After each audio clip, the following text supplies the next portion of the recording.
Ugh, every day I get worse at speaking French and get guiltier speaking English.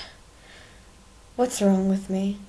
So, today I want to talk a little less about how you're going to experience the world while you're abroad and a little bit more about how the world is going to experience you. As an exchange student here, you're going to be one of the few Americans that the people that you know actually come into contact with, and therefore really an ambassador to the country. So it's your responsibility to portray the country as accurately as you possibly can while trying to avoid lying and making us look really bad.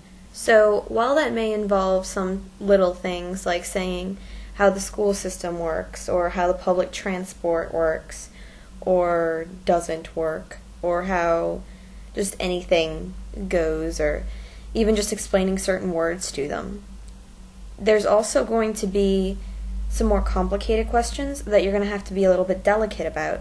A lot of people are going to want to ask you about political issues, and really it's your duty to your own country and to the people that you're talking to give them as honest an opinion as you possibly can. What I mean by that is that you really need to be able to tell people why a certain group thinks the way they do.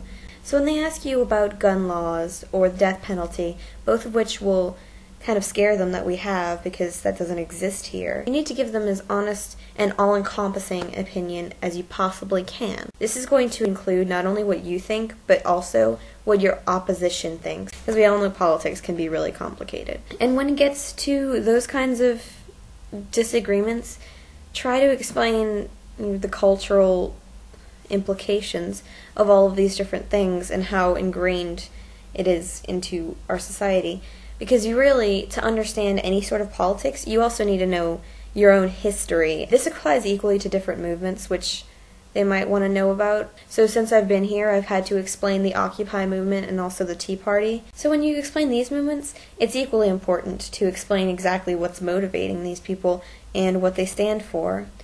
So, basic point of this video: before you go abroad, know as much about your own country as you possibly can, because people will ask you about it, and if you don't know the answer, you're going to make us look really stupid. More stupid than they already think we look. Have a nice day, everybody.